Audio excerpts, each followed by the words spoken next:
going to be doing a true crime video. And where has my channel come to? I've started off YouTube with makeup tutorials, moved on to vlogs, moved on to a health kit, but now we're doing true crime because your girl has a really big passion for it. The Coca-Cola torture murderer. Yes, this involves a glass Coca-Cola bottle. Yes, there is some torture with Coca-Cola bottles. But it's the story of 16-year-old Sylvia Likens. I'm going to give you guys a little bit of a backstory before we actually get into the case. But initially, it's about a mother who encourages children of the neighborhood and her own kids to verbally, mentally, physically, and emotionally abuse a 16-year-old girl that was in her care. And when I say that was in her care, yes, she was looking after her. No, it's not her own child. Go shrewd. You're gonna love this now. I will look after them as if they were my own. And those words stuck to me. If somebody ever says that to me, even about my dogs, I'm never gonna believe them. She'd make Sylvia strip naked and sit on the coffee table and insert a empty Coca-Cola bottle into her. What are we filming? Let's put that on silent so we don't get disturbed. Let's get into this video, shall we? Hi everyone, welcome back to my video. Welcome back. No, let's start that again. You gotta stop eating my hair. That costs a lot of money. That costs a lot of money. Actually, I might put on glasses to look a little bit more sophisticated. I'm in a mood today. I'm in a really big mood today. Hi everyone, welcome back to my channel, or welcome to my channel. And if you guys are new, please don't forget to hit that subscribe button because it really does support this channel a lot. And if you guys are a returning subscriber, thank you so much for your support. I love you, princess, and I love that you guys are constantly supporting me. You guys know how much it means to me. Abby, can you stop ruining your toy, please? But anyway, in today's video, we're going to do something a little bit different. We are going, maybe I should put like candles in my background. Maybe this isn't, maybe I should change my angle. Maybe I should do something. For today's video, we're just gonna be like this. I have not yet decided what I wanna do with my background. If this video gets a lot of good reviews or maybe likes, Abby, can you not ruin her? Just leave her, just come sit with me. Then I may do other videos and I'll change my background for you guys. I'll like film in my office very professionally. But anyway, like I said, let's digress and let's move on. In today's video, we're going to be doing something a little bit different. We're going to be doing a true crime video. And where has my channel come to? I've started off YouTube with makeup tutorials, moved on to vlogs, moved on to a health kick. I am still in my health kick, mind you. I am still all of that stuff, but now we're doing true crime because your girl has a really big passion for it and I kill myself over it. I literally have like 3-4 true crime books and I am dying. Like, this world engulfs me. I love it. You guys know, if you guys follow me on my Instagram, if you don't, I'll pop it on the screen and it's always in the description bar below. But you girls know every single Wednesday, without a doubt, for the last maybe 2 months, I've been popping up true crime videos on my stories. I was literally gonna go outside and get like Starbucks for this, but I thought not. Maybe I might just save the money. Saved it the $7.60. Anyway, yeah, I do true crime stories every single Wednesday on my Instagram page, and every single one of you love it. The only problem I have is some girls say I missed the first part because the video, my stories are too long, and Instagram sort of like cuts half of it off. Anyway. When I do true crime, I write it in this little book over here, and today's case is going to be about the Coca-Cola torture murderer.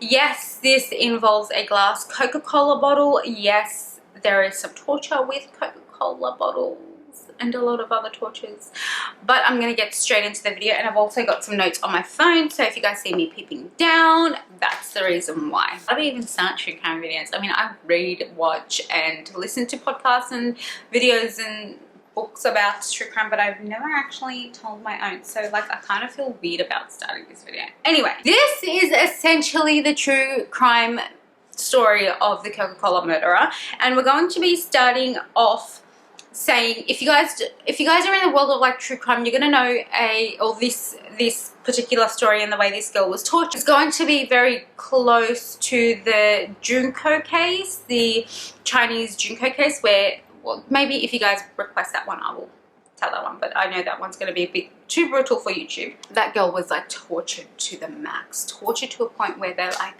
shoved stuff up her. Anyway, but anyway, this case is going to be like an American Junko case. So because like they resemble in the torturous ways, and anyway, whatever. This girl went to school every single day, even though she was tortured, and people kind of dismissed the fact that they could see torture signs and bruises and cuts and like her withering away, like her body withering away literally. But it's the story of 16-year-old Sylvia Likens. I'm going to give you guys a little bit of a backstory before we actually get into the case, but initially it's about a mother who encourages children of the neighborhood and her own kids to verbally, mentally, physically and emotionally abuse a 16-year-old girl that was in her care. And when I say that was in her care, yes, she was looking after her. No, it's not her own child. And throughout this whole video, I will be popping up like photos on the screen. It may be a little bit graphic at some point or in future videos. I'm not too sure, but we're going to be doing it anyway. Okay, I'm getting into it. First page,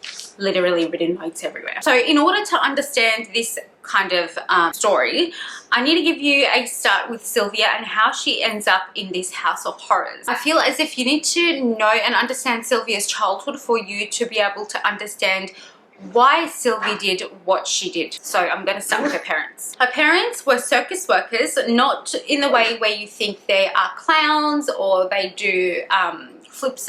No, nothing like that.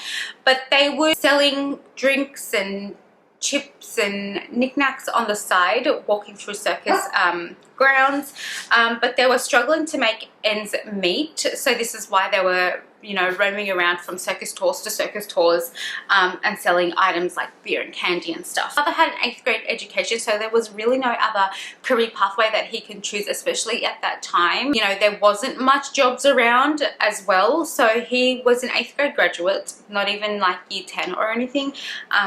But yeah, he didn't graduate high school, so he didn't really have a lot of job opportunities, and they had 5 children together with the wife. Sylvia was the 3rd child. What's really interesting is that Sylvia was the only non-twin of the family. So Sylvia's older brother and sister were twins, then there was Sylvia, and then her younger brother and sister were twins as well. There was 2 older siblings, Diana and Daniel, then Sylvia, like I said, Jenny and Benny, which were twins as well. Mainly, we're going to be focusing on Sylvia and Jenny. So Sylvia being the 3rd child, Jenny being the 4th child, which is her younger sister. Her older sister, Diana, will pop up later on, but we're not going to be like kind of focusing on the rest of the kids. It's just going to be about Sylvia and Jenny. And then Diana will pop on later on in the story. But Daniel and Benny aren't really our focus. So Daniel and Benny kind of like went their own ways because they're boys. Because her family were traveling around a lot for circuses and everything, her elders, which was Diana and Daniel, were completely fine to go with the parents or even to stay with like grandparents and stuff. But when it came to Sylvia and Jenny, the parents didn't want to take them because of them being younger and they're girls, you know, like they didn't want to take girls roaming around like, and I say this in a very non, you know, offensive way, but roaming around like gypsies and going from one circus tour to another circus tour. So they didn't want to take the 2 younger girls out. But Benny, on the other hand, yes, Benny, I was just getting the names wrong. Benny, on the other hand, was okay to go with the parents. Again, he's a boy, he needs to learn how to work and whatnot, and because the father didn't study much or doesn't know another way to work, this is what he wanted to teach his sons. So they didn't want to take the girls around. They were okay with Diana going because obviously she was old enough, and they were okay for the boys to go, but they would learn a thing or 2. But the 2 young girls, the parents didn't want to take them around. So as per usual, they were always trying to constantly find a place for Sylvia and Jenny to kind of stay at while they roamed around from circus to circus, and they couldn't always give to neighbors and stuff because they didn't have a set stable home. And on top of that, they couldn't give them to the grandparents because sometimes the boys would stay there and the grandparents were used to the boys staying there. So a little background on Jenny is that she had a condition called polio. So it gave her a noticeable limp and she had to wear a leg brace. So she was very weak. initially, and Sylvia would always be very overprotective over her. She would always try to take that mother role or elder sister role and look after Jenny because she was so weak, so frail, and she just felt like that she needed to, you know, just look after her, just, you know, keep her under her wing and whatnot. And a little thing about Sylvia is that she was extremely friendly, and when I say extremely friendly, it's to a point where people actually nicknamed her Cookie. Like Cookie, the actual Cookie. But I actually have no idea why. She was just a very friendly, very confident person, and to add, she was very beautiful. Another thing, the only insecurity that she may have had is that she was missing a front tooth. So whenever in her photos that I will be posting up on the screen, if I can find them on the internet, she would always smile with her mouth closed. So that's the only thing that she was insecure about, like, throughout her lifetime. Okay, so I've written here, I said from a very young age, Sylvia was very proactive. She started babysitting, ironing clothes, and she would give her mum a part of her earnings to help out with family and stuff. Anyway, July comes around and her mum gets arrested for shoplifting, and she spent a couple of months in prison, but she wanted to go on a carnival tour after she got out of jail with her husband to make up for the money they had lost. So the husband wouldn't work when she was in jail, and obviously he had to look after the kids and whatnot, so they were in a very big financial loss, and she wanted to make up for that. So she wanted to work and constantly go from tour to tour, circus tour to circus tour, and just work to make up for the months that they have lost. So what they did was that they left Diana, the oldest, where she is with her grandparents. She's old enough to look after herself, and the two boys with Lester, the dad's parent. Again, one's with the mum's parents, one's with the dad's parents. I don't think they could have left Sylvia and Jenny with the other girl, but like, now what happens to Sylvia and Jenny?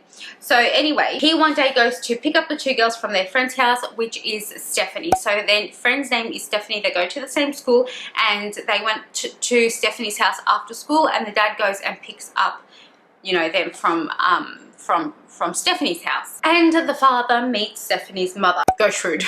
You're gonna love this name. Obviously, who's gonna answer the door? The mother. And so she answers the door. She's like, oh, your father, you know, blah, blah, blah. I have never met the girl's mom and dad. What happened to the mom? Is she still in jail? Blah, blah, blah. And she was kind of flirting with him. Like, she was very friendly, I should say. And he absolutely loved this. Not that he was cheating on his wife or anything, but he just wanted to maybe talk to somebody because he's been so stressed for so many months. So he word vomited. He absolutely poured his heart out to this woman and said, look, I don't know what to do. We're in financial loss. I need the girls to stay somewhere. I can't give them to my parents because my parents are looking after the other three. Anyway, it was a shitstorm, and then she turned around and said, oh my God, you look so young to be a father. I didn't think you would have other kids. And he was very, you know, oh wow, like, thank you so much. Anyway, they talked some more, and then Gertrude turns around and says, you know what, I would love to take care of the girls for you. I mean, they go to the same school with Stephanie. They're in the same grade. You know, if I go to pick them up, they will come back home together, or if I go to drop them off, they will go together. Everything's the same. I mean, it doesn't matter if I feed an extra 2 mouths. I feed my children, and I will look after them as if they were my own. And those words stuck to me. If somebody ever says that to me, even about my dolls, I'm never going to believe them. I mean, okay, if a child was given to me in my care, I would, yes, look after them the same. I'm not going to say, you know, better than I'm going to look after my own children. My eye would be very close to them because of their responsibility being with me, and I'm the adult and I need to be extra careful on them. But it doesn't mean that I'm going to look after them better than my own kids. I'm going to look after them equally. I'm going to treat them as if they were my own. But this woman did everything but that. And I've written over here that the girl's father was so happy about this and accepted, but was like, how much do you charge? Because he thought she actually did this because she had so many kids inside. She said, well, how about this? You pay me $20 a week and I will take care of them both. Now, with inflation, that will calculate to be about $600 a month. And mind you, with inflation, their rent was $400 a month. So she had an extra $200 to keep in her pocket. Now, this lady didn't have a job. This lady's main income came from her ex-husband, which is some of her kids' father, and he wasn't very cohesive and consistent with giving this kind of money to them, and he wouldn't give much anyway. He would just, you know, here and there pop in $200-300. I mean, with inflation, $200-300. But that was her main source of income. So I really don't know how this lady was paying rent at one point before Sylvia and Jenny came into her care. But yeah, so they settled on that. And with the extra $200, at least she kind of thought, I'm going to have, you know, better food on the table, which I don't understand how you can have better food on the table with $200. I mean, you can have good food, you can have okay food, but you can't have really healthy food on the table. So the father leaves the kids there, and even he was that happy, he was ready to pay up front 1 week. So he paid the $20 up front. But one thing about Gertrude's house is that it was a neighborhood hotspot, I've written here.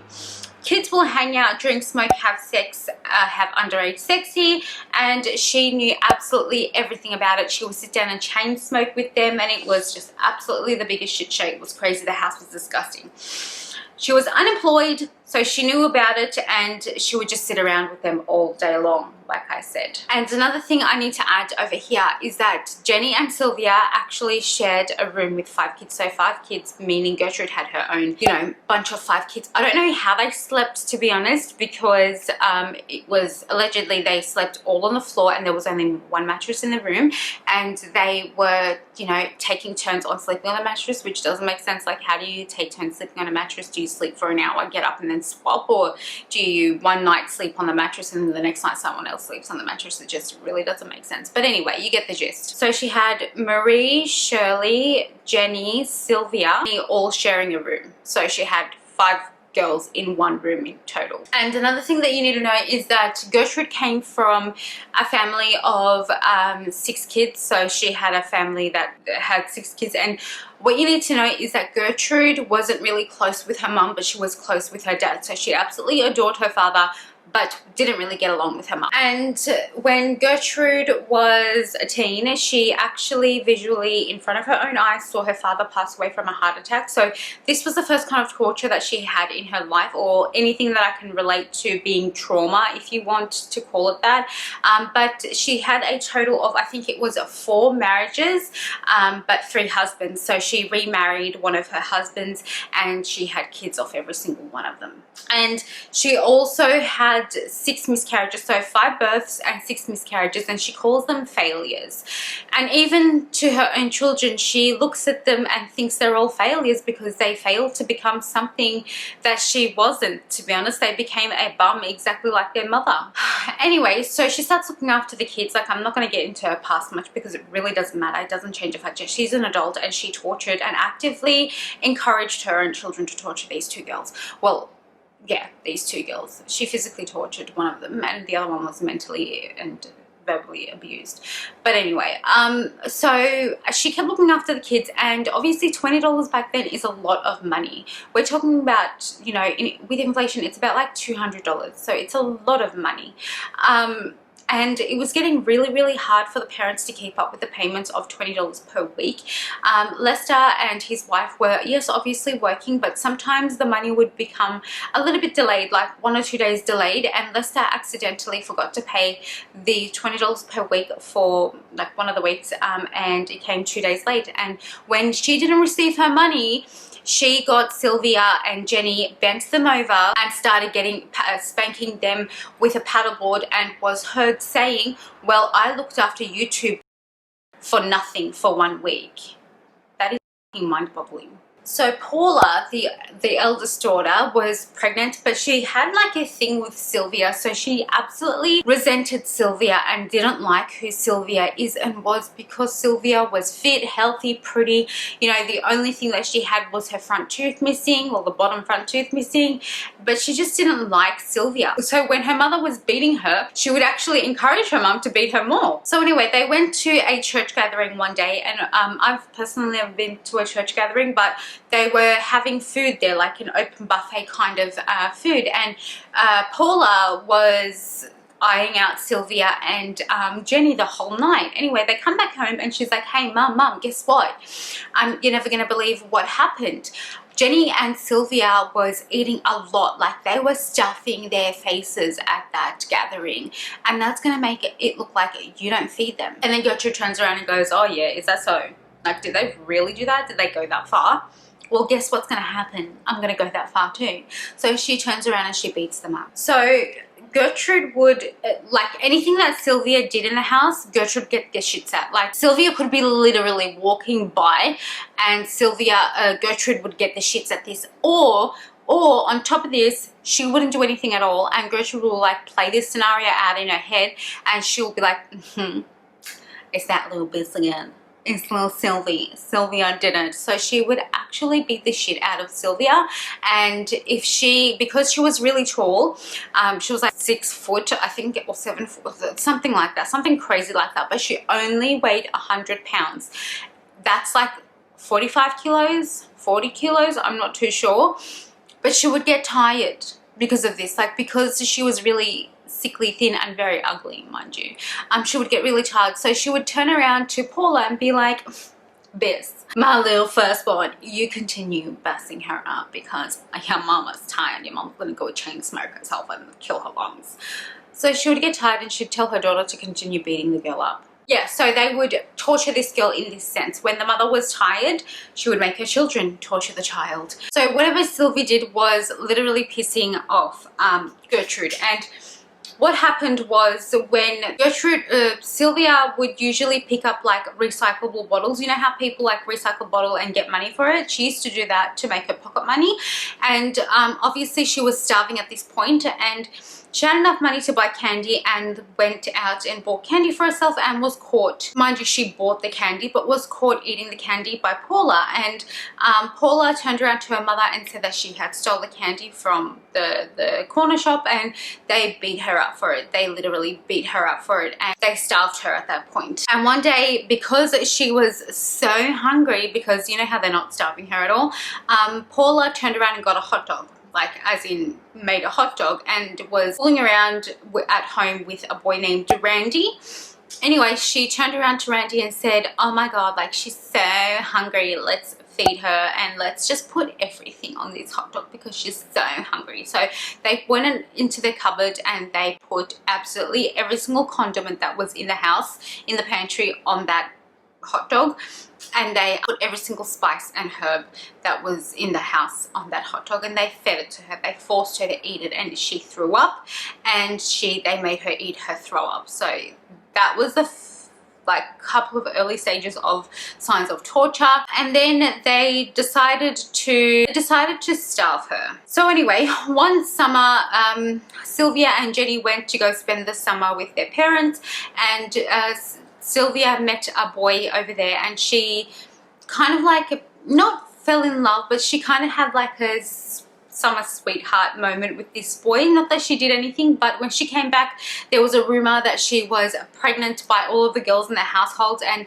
Sylvia would be questioned by Gertrude and Paula and all of the other girls in the household, saying, oh, did you like lay down with him? And she would be like, yeah, we laid under the stars. Not that she did anything with this boy, but they kind of ruled it out that she slept with him. Not that it matters, but that she slept with him and that she was pregnant. So Gertrude turns around to Sylvia and says, oh my god, you must be pregnant, look at your tummy. Mind you, her tummy, she was like almost 2D at this point, because she would go dumpster diving at school, she would eat the leftovers at home, she would eat spoiled food, so she was practically very thin. And she would turn around to, well, she turned around to Sylvia and said, like, you must be pregnant, look at your stomach, it's protruding. And Sylvia turned around and said, so I have to go on a diet, I have to lose some weight. So they played around with her mentality in that sense as well. So Gertrude turns around to her daughter and says, you know what, like, we need to teach her a lesson. We really need to teach her a lesson. So they kick her off her chair that she was sitting on, and they continue to kick and punch her in the vaginal area. They think they are saving her. So one day, Sylvia, because of this rumor, because of the rumor that the whole family was spreading about her, that she's pregnant, that she slept with somebody in California, she turns around, and at school, Sylvia turns around and says that Stephanie, her friend, is a prostitute to get back at the family. And because of this reason, one of the boys at school turned around and be like, oh yeah, how much do you charge? To Stephanie. Stephanie turned around and says like, what do you mean, how much do I charge? And the boy turns around and says, well, Sylvia told me that you're a prostitute and that you sleep with people for money. So Sylvia turns around and goes home and says Stephanie turns around, runs home to Sylvia and says, did you tell people that I'm a prostitute? And Sylvia goes, yeah, I did, because your family told, you know, everybody that I was pregnant. So Stephanie punches her and Sylvia cries. And Stephanie cries because she punched her friend. So like high school drama, typical high school drama, but it doesn't finish there. No, they took the high school drama to a completely different level.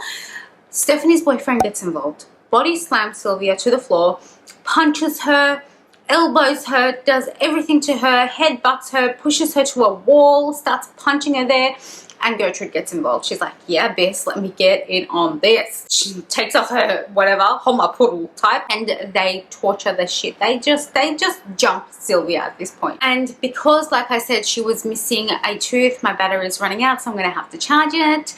Because she was missing a tooth, Gertrude turns around and multiple times punches her in the mouth, because the more missing teeth, the better, because they're all jealous of her beauty at this point.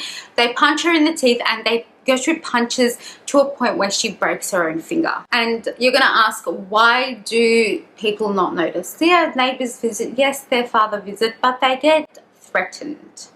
They get told that if they tell anybody that they're going to be in a lot of trouble and that they're going to beat the shit out of them, because nobody cares about them. There was one time where they were bashing Sylvia, and Paula, the eldest, actually broke her wrist from, you know, punching and hitting Sylvia, and she got put in a cast and came back home from the doctors and started hitting Sylvia with that cast, because apparently it was Sylvia's fault that she was in the cast. Okay, so I don't know where I left you because I have to wait for my my camera to charge, but I'm gonna look in my notes. So let's get back into it. I think I left you guys where he was, where they were paying 5 cents, so like 50 cents or something. Okay, so I'm just gonna start off the bit where they start using her for judo sessions, which is like a form of martial arts like karate.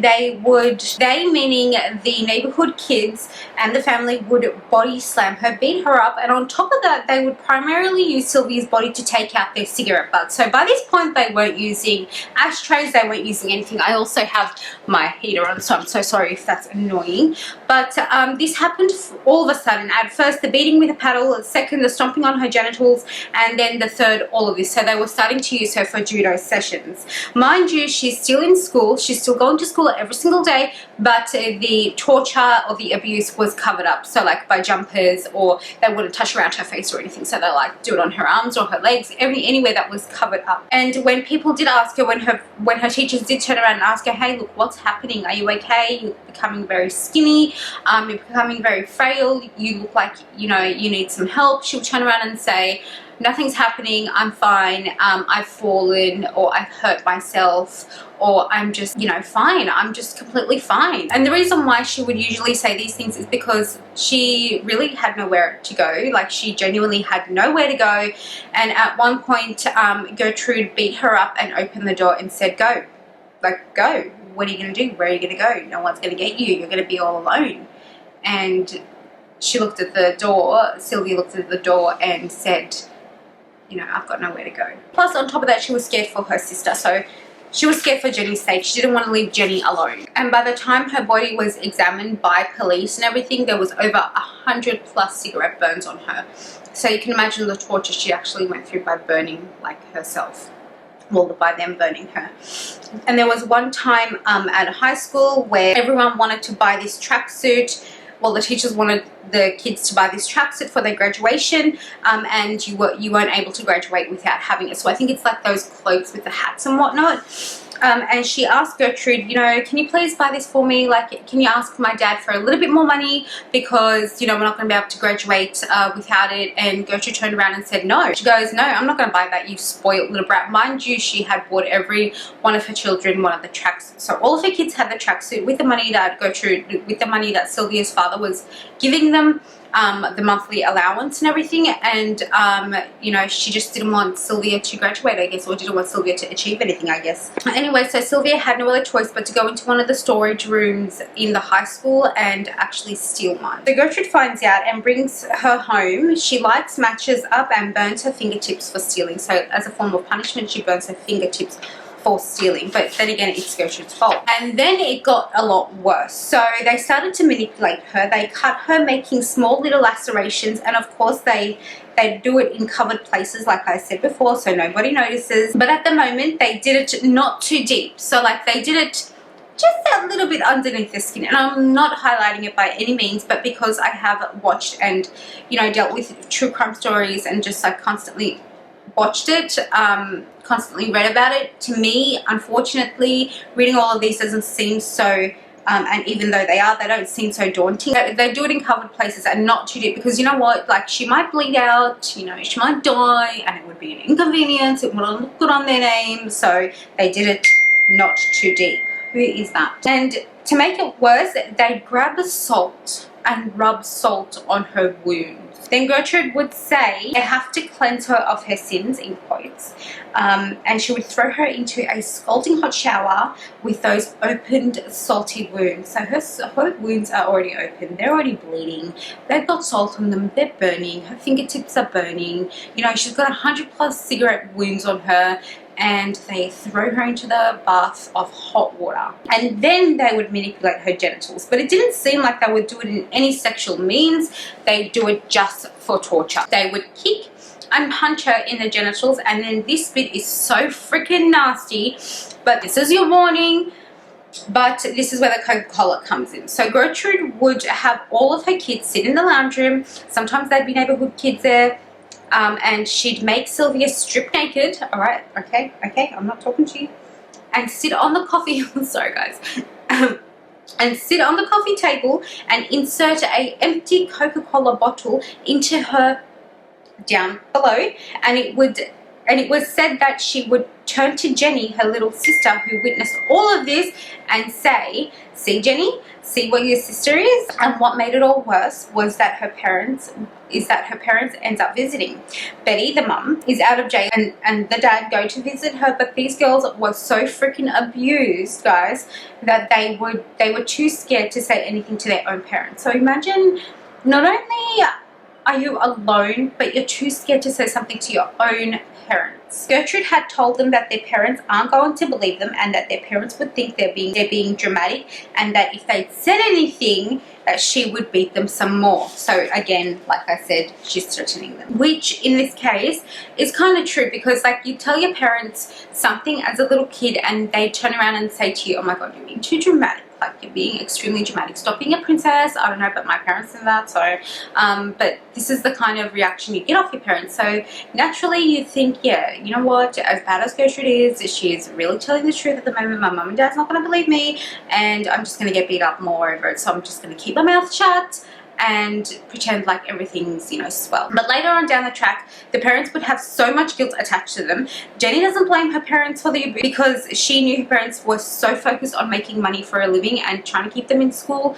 But it gets very complex, because I feel like I can't blame them too. I mean, you don't know what's going on. I mean, if I was a mum and I'd seen my kid get really skinny, I'd be like, you know what? Even though she's going to be here, there, and everywhere around Circus, you know, playgrounds and whatnot, I'd still want her to come with me. But then again, I don't know, because I'm not a mum. I'm literally a dog mum. So now the oldest sister, Diana, she lived nearby, but the girls were never allowed to see her, because, you know, they might tell on Gertrude or whatnot. But one day they coincidentally, Jenny and Sylvia, were able to leave them by themselves and go to the park, and they came across their sister, and she was on a walk, and they ended up telling her absolutely everything. They're like, "Oh my god, like, Diana, I need to talk to you, Gertrude is doing this, she's abusing me, she's made me do this." And Jenny's like saying, "Yes, you know, she's torturing my sister," and Diana just blankly stared at them. She thought that, you know, the girls are being dramatic. Like I said, they're not going to believe them.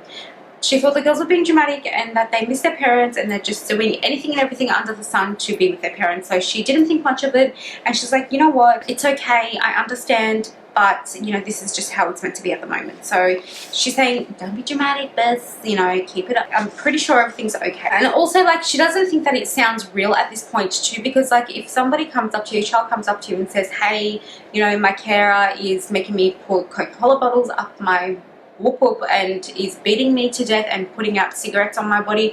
I mean, you can show your burns and that would kind of make you believe it, but it just doesn't sound real. Like, it sounds too much, if that makes sense. And on top of that, Diana didn't even know where they were living. So then a couple of weeks later, we have the sandwich issue, and Jenny and Sylvia and Gertrude's 11-year-old daughter go to the same park again, going for a walk, and they see Diana again, coincidentally. And so Sylvia tells Diana that she's extremely hungry. She's like, you know what, Diana, I'm so freaking hungry. Do you have anything that I can eat right now? Or can you buy me something to eat? I am starving. I haven't eaten for like weeks. I'm just hungry. Diana hands over her sandwich. She goes, you know what, yeah, I do. I've got a sandwich in my bag. I was, you know, gonna eat at school. Like, yeah, I didn't, but here you go. And she naturally demolishes the sandwich. And Marie, the 11-year-old, is eyeing her out while she's eating it.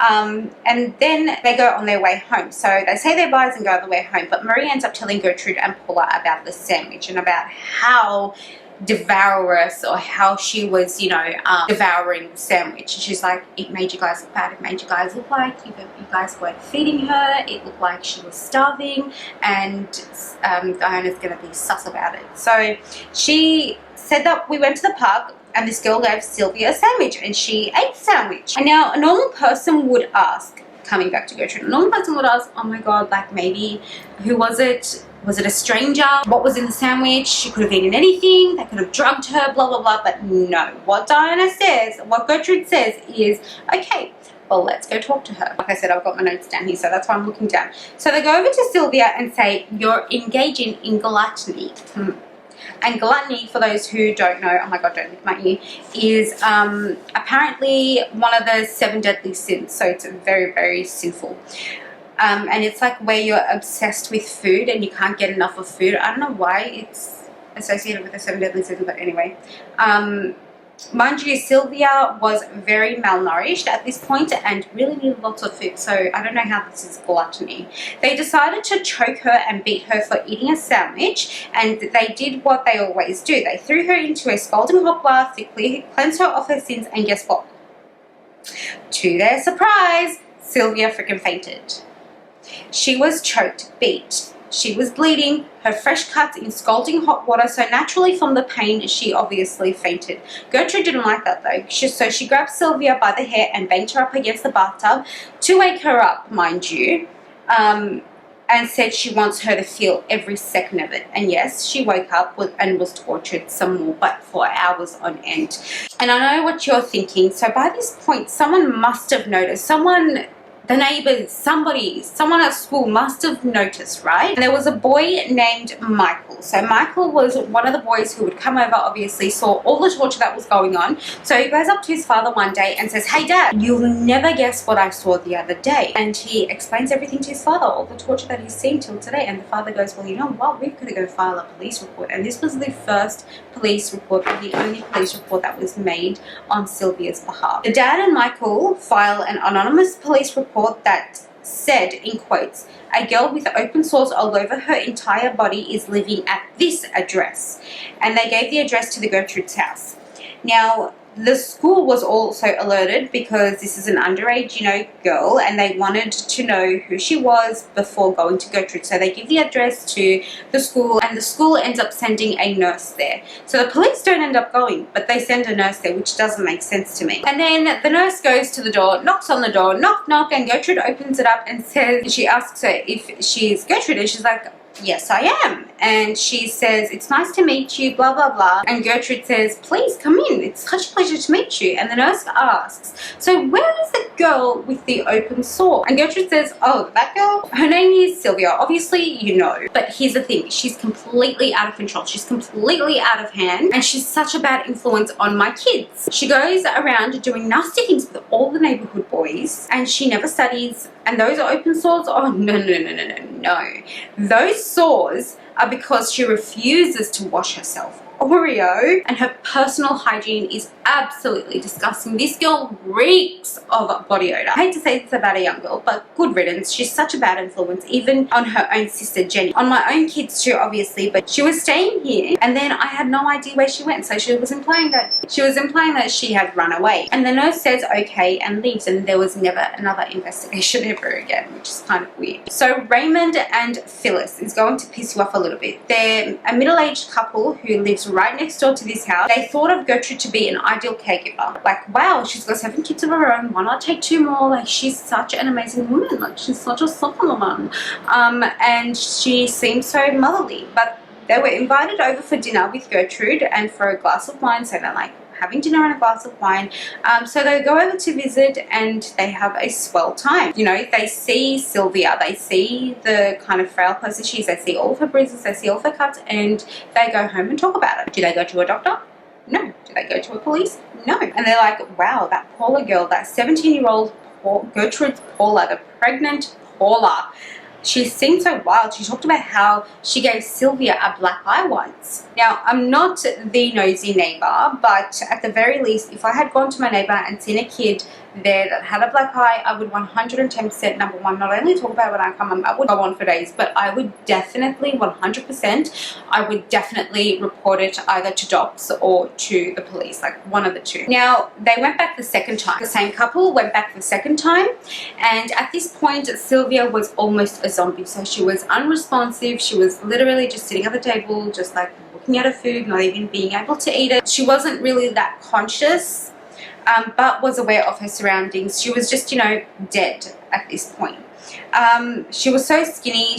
And then, you know what they do after dinner? They go home and they just talk about it. They don't end up telling the police. They don't end up saying anything to authorities. They just end up talking about it to one another. And when they were questioned, to their defense, they said that they were scared. So they were scared of Gertrude, the 100-pound tall, lanky, skinny Gertrude. So I don't know what Gertrude could have done to them. Anywho, now Diana, again, we're going back to Diana, the elder sister of Sylvia and Jenny. She starts getting concerned and she's like, maybe I'm going to look into it. Maybe I'm not going to be a shitty sister by not looking into it. So she was at this point getting, you know, maybe some sisterly feelings, maybe a gut feeling, I don't know, but she wanted to go and see how her sisters are doing.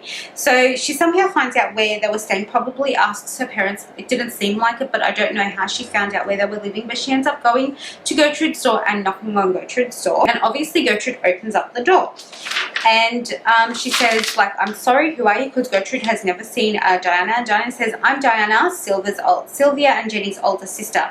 Gertrude goes, that's interesting, you're not allowed in. And Jenny's like, what? They're my sisters. I won't come in. I just call them out. Like, at least just call them out. I want to see my sisters. I want to say hello. I want to say that, like, you know, how are we going? I miss them. And Gertrude says no. She's like, no. I have this rule. Anytime someone comes to see your sisters, I have to call your parents. And that's going to take about 3 business days. I can't do it without their permission.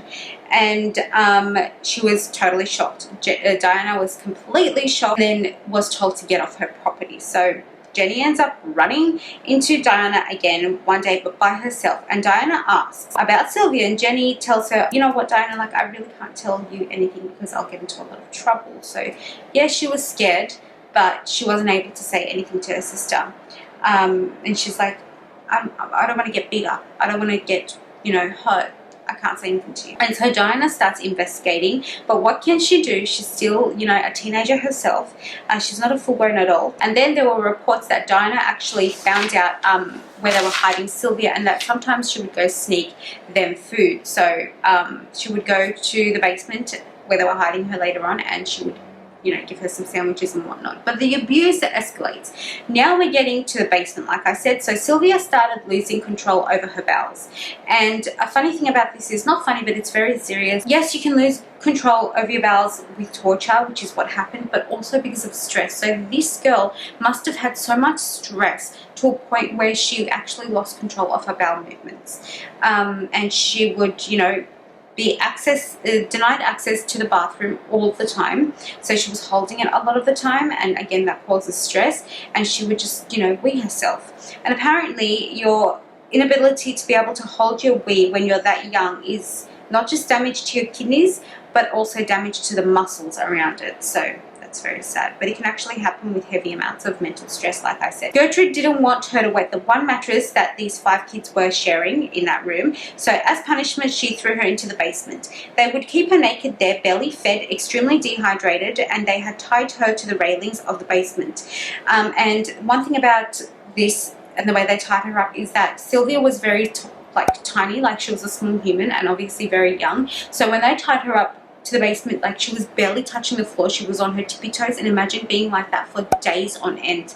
And they would just, you know, sometimes if they thought of it, they would take her down. They would start cutting her legs more, and Gertrude one day decided that, you know, the kid's going to be a little bit more abusive. Her children aren't as brutal as she thought she was. So what she did was she went to Paula and said, hey Paula, you'll never guess what Sylvia said about you. And again, to her other kids, you know what, you don't know what Sylvia says about you.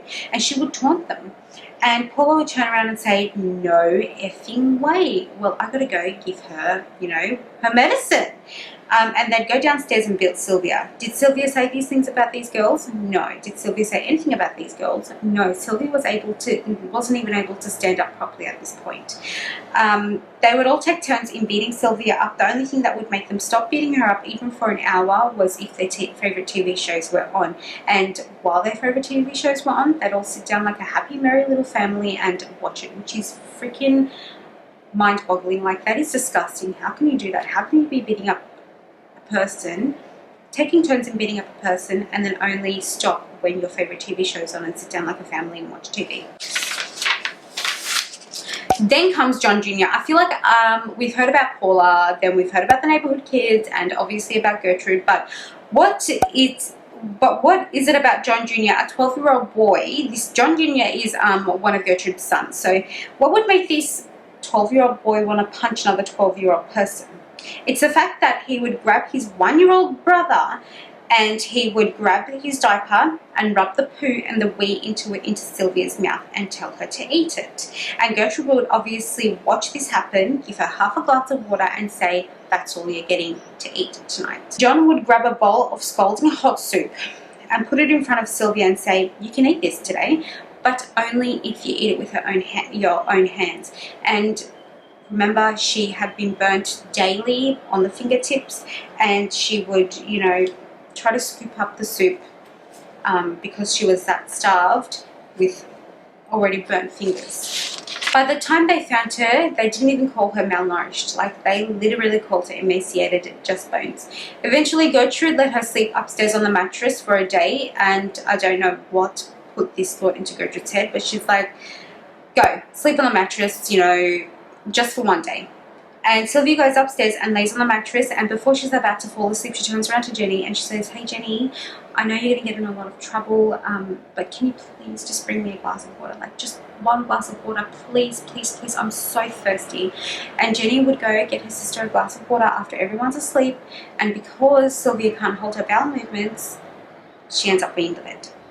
And what does Gertrude do? She punishes her. So her punishment again gathers everyone to the living room, and she gets Sylvia to strip naked and to stick the Coca-Cola bottle up in places that it should never be up in. But this time, this kind of torture wasn't enough. So what did Gertrude do? Gertrude got a needle. She got the needle, you know, toasted it on the oven and said, you branded my daughter, I'm going to brand you. So she takes her upstairs and she carves, and I quote, she carves, I'm a P word and I'm proud of it, onto her stomach. And because Gertrude is a weak little ass bitch, she tells 14-year-old Richard, her son, to finish it off. And what they do is they try to carve the letter S underneath her rib, but because they're so stupid, instead of it looking like an S, it looks like a 3. Then they drag her downstairs to the basement again. So that day, more kids come over and Gertrude starts taunting her, saying, you know what? You're never going to find a husband. No one's going to want you. You're not going to be able to get married. Look at you. You're disgusting. You're a little... And Sylvia starts crying and she's like, I guess there's nothing I can do. Gertrude gathers all the kids in the neighborhood and forces Sylvia to open her shirt so they can see, you know, the branding that they've done on her. And then they were all like, oh my god, that's crazy, where'd you get that? Then Gertrude comes up with this whole story where she because she's a prostitute, she went to a sex party, and she goes, do you know what happens at sex parties? I'll tell you what happens at sex parties. Sex parties are for parties, they're for whores. They have all together, they do it all together. I have my heater on and my aircon on, and it just keeps telling that my camera is really hot. Coming back to this party, she tells them that she got it done at the party because she did it with absolutely everyone there, and then later on she ended up getting that tattoo and was branded a prostitute. And they all laughed at her and they made fun of her, which I don't know why they did that, but anyway. Then that night she tells Jenny, hey Jenny, I know you don't want me to die, but I feel like I'm going to die. Like, I can feel it. I know I'm going to die. Jenny starts obviously crying because she doesn't want her sister to die. Anyway, one day Gertrude realizes that if her parents were going to come again out of the blue, they'd freak out because Sylvia at this point didn't only have lacerations on her arms and everywhere, but she had it all over her. She had it on her face, she had bruises, she had cuts, she had burns, absolutely everything. And on top of that, she was just skin and bones, so that made matters worse. She just looked like a corpse and she was freaking out. So they take her to the hospital straight away. Obviously, if her parents were there, they'd obviously take her to the hospital, and then, you know, things would get out of hand. Gertrude would go into jail. It's not a good look on them. It's not ideal. You get the point. So Gertrude forces Sylvia to sit down and write a letter to completely mislead her parents if, you know, things got out of hand. She would write a letter, and I quote, that says something like this: listen, Mum and Dad, I'm so sorry that this happened, but I have to run away because some shit has happened to me. I decided to be a little and do it with the neighborhood boys, and so afterwards they branded me and beat me up, and now I'm too ashamed and grossed out. I never want to be here again, so I must go now. Not only did this kind of seem like Gertrude didn't want her torture to be noticed, but she didn't want Sylvia to be remembered in a good way either. So I don't know what happened there, but even in the letter she just wanted Sylvia to be portrayed as complete trash. Then Gertrude tells John Jr., her 12-year-old son, to ask Jenny and Sylvia to go to the nearby wooded area, and then she goes, you're just going to bring Jenny back. You're not going to bring Sylvia back. You're going to leave her there, and she's going to, you know, eventually die, and it's going to look like she's run away. So that was her plan. After that, after they spoke, after they had their little meeting, I don't know what happened. I don't know what went in through her. I don't know what she was thinking, but she decides to give crackers to Sylvia. And Sylvia couldn't even swallow these crackers. This is how dehydrated this girl was. Like, she could not swallow it. And what did they do? They forced her. They force-fed her these crackers, and then they punched her repeatedly in the face. Mind you, these kids grew up to be teachers, and these kids grew up to be ministers of their, you know, church. Then October 25 comes around, so October the 25th, and Sylvia overhears Gertrude talk about this plan again, and she attempts to escape, but was too weak that she couldn't even make it out the front door. Gertrude catches her and beats her with a curtain rod, and people say later on they found that curtain rod and it was in a 90-degree angle, so she must have been hitting very hard for the curtain rod to be ended up in a 90-degree angle. And it was to her face, by the way, so she beat up her with a curtain rod to her face. Then again, Gertrude fed her some toast. Like, she's feeding her really dry stuff. I don't know if this was intentional, which it kind of seems like everything she does is intentional, but her body obviously rejects it, and Gertrude forces it down her throat. And coy habits, Stephanie, 15-year-old Stephanie's marvelous boyfriend, comes downstairs and beats her one last time till she becomes unconscious. Then that night, one of the neighbors hears a cry of help from the basement around 2 in the morning, and then it stops abruptly. This was never reported to the police either. So the next day, October 26th, Sylvia wakes up, but she's unable to control her limbs. Now, this part of the story gets a little dark, so here's your warning. She's not able to control her limbs or speak intelligently. You can just tell that she's completely gone at this point, like she's not even a human. Gertrude decides to feed her a donut and a glass of milk, and she is propped up against the wall, so she's not even able to hold herself up. And because she can't hold herself up and can't control her limbs, she kind of spills the milk a little bit, and Gertrude, at this point, with all of the frustration, she picks her up and throws her against the wall, like literally throws her across the room onto the wall, and Sylvia is laying there numb and moaning. She starts becoming very delirious, and Paula asks her, hey, recite the alphabet. And then Sylvia just moans a little bit more, and she goes, do it or I'm going to long jump you. And if you guys Google long jump, it's an Olympic sport. Not only does she say, I'm going to punch you, I'm going to bash you, she says, I'm going to long jump you. Anyway, she recites the alphabet and only gets in 4 letters, so A, B, C, D, and then she defecates herself. So like she poops herself because she's that scared. Then they all gather in the basement, and Sylvia says, like, she's very delirious at this point. She's trying to make sure she's conscious. So she starts going, "You're Ricky, you're Paula, you're Coy, you're Gertrude." Like, she's talking to herself, and Gertrude's like, "Shut the fuck up, you know who we are. Like, you know exactly who we are. Stop making, you know, games. Stop trying to make us feel sorry for you." They give her a rotten pet to eat, and she eats it, but she's looking very confused at this point. And her sister is worried. Jenny is worried because she never eats a pear holding out the front. She always eats it to the side because, remember, she has a front tooth missing. And then Sylvia turns around and she's like, "I can't eat this. I think I've broken my tooth." And Jenny turns around and goes, "Sylvia, you've broken that tooth when you were 7 years old." Anyway, so John is like, whatever, she smells because she pooped herself, and takes her to the backyard and hoses her down with the garden hose. Sylvia tries to escape. She sees this because she's outside, and Gertrude sees this and throws her back into the basement and stomps on her head. Then Stephanie, like hours later, Stephanie decides to go downstairs, and Stephanie's the kind of person where she's not the baddest in the group. Like, there's still a sense of feeling guilty and feeling sorry for Sylvia, and still a sense of friendship. So she's like, "I'm going to go downstairs and give her a hot bath." And she goes to Sylvia, "Come on, like, I'm going to shower you in a warm bath. I'm going to get you cleaned up." Before they can even go to the stairs of the basement, Sylvia passes out. And so Stephanie starts doing CPR on her and starts yelling out to her family saying, come, help. We need to do CPR. Somebody call an ambulance." Gertrude turns around and says, "No, that little is faking it," and grabs books and launches them at her and goes onto her body, like slams her on the body. She goes, "Fake her, you little faker, wake up," and continues to throw things at Sylvia. And she goes upstairs and says whatever, she'll wake up when she's done faking it. Later on, Stephanie is still with her and she's doing CPR. So like hours later, she's still doing CPR, and Richard, one of the neighborhood kids, goes downstairs to the basement and sees Stephanie cuddling Sylvia's body and crying. So Sylvia had passed at this point. She passed, like, gone, finished.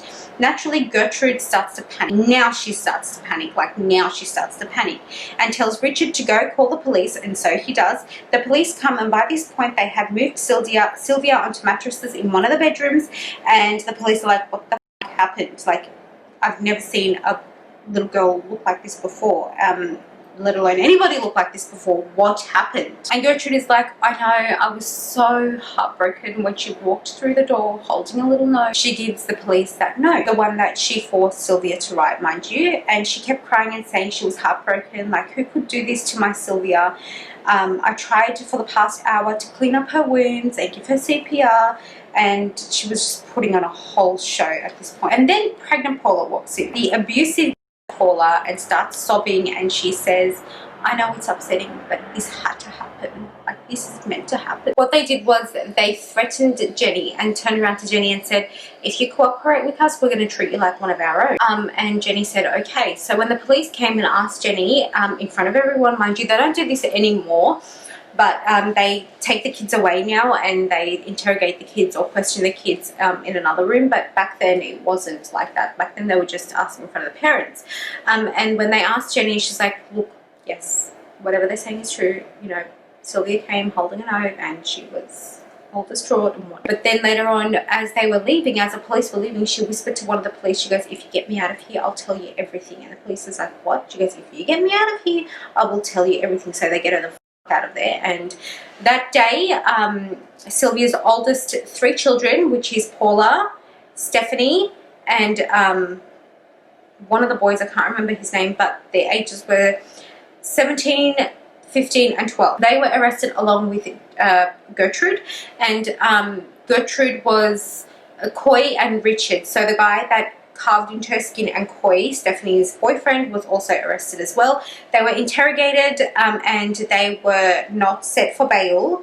They were denied bail and awaiting trial. And when they were interrogated, you know, Gertrude actually ended up blaming the kids. She's like, "Paula did most of the emotional abuse. Paula is a nasty little girl. I don't know why she's doing it. I think it might be the pregnancy hormones, but it's mainly Paula. And Coy did most of the beatings. Al was around at one point. He did all of the beatings. And the police turned around and they're like, well, didn't you know anything that happened? And she goes, well, yes, I will admit to one thing, but one thing only. And I did make her sleep in the basement from time to time, maybe for a day or two, because she just wheezed herself. Like, she just wheezed herself. And when the police turned around and said the reason why children would be wetting the bed is because of mental stress and you know, abuse and damage to the kidneys, she turned around and she goes, anyways, and continues to tell her an unbelievable story. And Paula's statement, Paula didn't say anything. She just signed a statement saying that everything that they had found out is true, and she literally signed it and left it off. Coy, Stephanie's boyfriend, turned around and said, I just used my hands, and sometimes I use matches, sometimes I like to burn her with matches, but it was Gertrude that burnt her a lot more with cigarette butts. Coming to the neighborhood kids, they turned around and asked them for their statements, and they ended up going home. So none of the other kids were arrested, and I think that's, at least they should have been punished. But they weren't. They were just like, as long as you're witnesses to the trial, then you're all free to go, which is disgusting. And I want to explain how severe this girl's torture was. She had burns, she had severe bruising, she had extensive muscle and nerve damage, and her vaginal cavity was almost swollen shut because of how many times they actually ended up kicking her and like torturing her down there. Her fingernails were broken backwards, and there was skin folds, like peels, on her face, neck, and right knee. And her cause of death, professionally, was because of brain trauma, so bleeding inside the brain. So it was like she died from blunt force trauma and abuse, basically. Now, the medical examiner was one of the first people who stood up in the trial as a witness and ended up saying, and this bit gives me the chills, and she ends up saying, during her death, Sylvia was in that much pain that she actually bit through her bottom lip. And they'd never seen someone that has gone through this much pain that has shredded their lips. So, like, we're not just talking about top, bottom, we're talking about all of it. She had actually shredded her lips. So Sylvia ends up having a funeral, an open casket funeral, where they only had her picture in there, and there was over 100 guests from the community, the parents, the people that the parents knew, just everyone, but everybody wanted her to be remembered. So she did have a funeral, and Gertrude was indicted to first-degree murder. They had evidence against everyone except Stephanie.